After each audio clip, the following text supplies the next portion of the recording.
The bad news is that my local used bookstore is going out of business. Ugh. But the good news is I got some books for really, really, really cheap during their liquidation sale. So,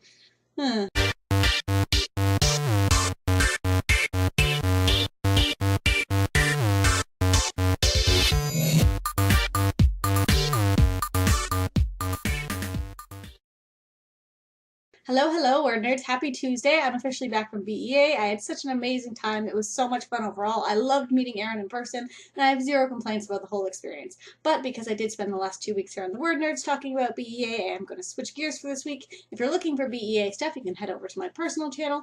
I already put up some pictures and videos, and I think tomorrow I'm going to do my BEA book haul, which has a lot of amazing goodies. But like I said in my intro, today I'm going to talk about my local used bookstore going out of business and some of the books I got there. And yeah, it was a very, very sad experience, but it's hard to pass up hardcovers for $2 and paperbacks for $1. So I think I got 6 or 7. It was an experience. Alright, so first up is For the Win by Cory Doctorow, which is the only YA book I got. I've been meaning to buy this one for a long time. I kept putting it in my cart at Book Outlet, but I'd never actually bought it, so when I saw it for $2, I really couldn't pass up the opportunity.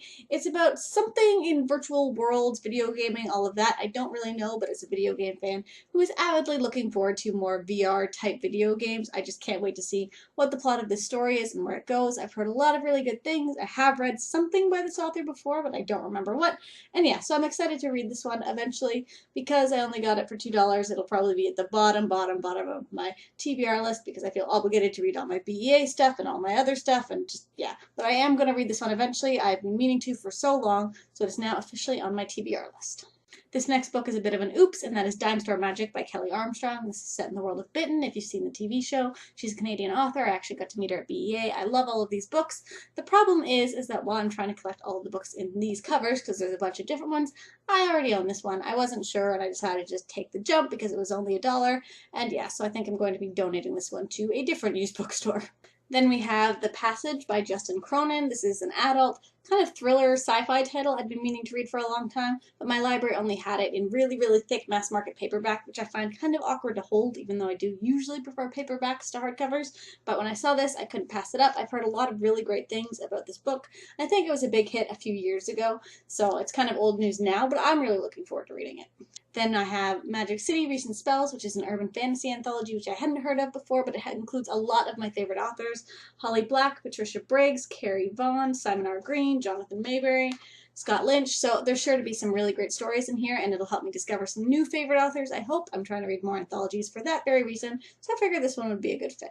And then finally was my most exciting find, and that is The Magicians by Lev Grossman. I'd already been reading this book at the library, but I'd had to return it. It is a bit of a slow read, and it's taking me a long time, but I'm determined to finish it. And now, even though I don't get to go back to the library for a couple of weeks, I have a copy of my very own, and it only cost $2. So absolutely nothing to complain about there. I was very, very excited to find this book. Alright, that's me done for today. If you want to see my BEA book haul, don't forget to stop by my personal channel tomorrow when I'll get that posted at some point during the day. And of course, don't forget to stop by at 7:30 Eastern Standard Time on Sunday for our next live chat. This week we're talking about how we YouTube the WordNerds individual processes for getting up videos, probably some tips and tricks and all of that kind of stuff if it's getting into BookTube is something any of you are interested in. So happy reading, happy writing, and I'll see you all then.